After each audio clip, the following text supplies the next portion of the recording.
Okay, here I go.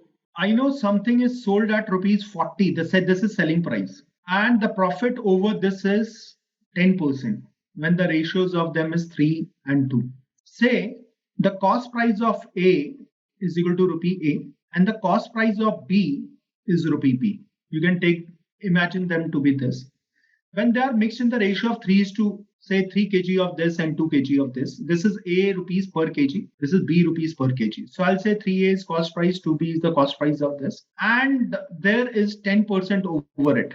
I know this when multiplied with 1 there will be no change, but 10% is 10 over 100. So I know it is 1/10 more is to be added so that it comes out to be 40 rupees. So I can say 3A plus 2B when multiplied 10 ones are 10 plus 1 is 11 by 10 of this is equal to 40. I can say 3A plus 2B is equal to 400 by 11. Let's talk about the second one. Now when the quantities are in 2 is to 3, I'll say 2A plus 3B. There's going to be if there's no profit, I'll multiply it by 1. There's 5% of profit, which comes out to be how much? There's a 5% profit over it. Fine.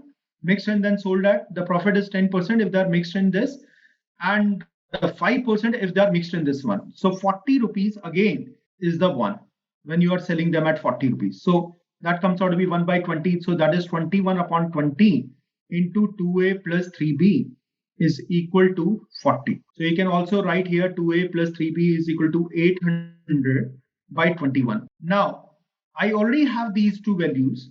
Now in the question it is asked the cost price per kg of A and B. So I want to find out the ratio of them. How can I do that? When you are given 2A plus 3B is equal to 800 by 21. So what I can do, I can multiply this by 2, I can multiply this by 3. So this is coming out to be multiplying it by 2 will be giving you 6A plus 4B is coming out to be 800 by 11.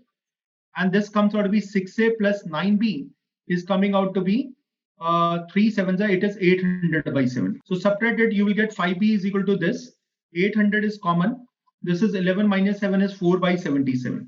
So you can easily cancel it. The value can be cancelled out. And this gives you how much? This gives you 160. So B comes out to be 16 4s are 640 by 77. Similarly, you can find out the value of A. So what is the value of A? I'll put the equation here in the equation. The first one, 3A plus 2B is equal to 400 by 11 is the value. Now putting the value of B, which is twice of 640 by 77 is equal to 400 by 11. I can further write it 3A is equal to 400 by 11 minus 1280 by 77. You will also multiply it by 7 numerator and denominator, so that denominator will come out to be same as 77. So 2800 minus 1280 is, so that will be 3A. I hope it is clear. Because I multiplied by 7, it is coming out to be 2800. This is 1280. I'll say 20, I'll say 1520 is the value. So that is the value of A. So this comes out to be 1520 upon 77 into 3. I hope it is clear. So the ratio of A is to B is to be find out, which is 1520 upon 77 into 3. And this ratio, I will say that numerator will go here upon 640. So 77 get cancel out, 0 get cancel out. This is 4 3s are 12, 4 8s are 32, and this is 16 4s are 64. So I can further write it as a 19. This is 19 upon 24. So ratio will come out to be 19 is to 24, which is your option number 2.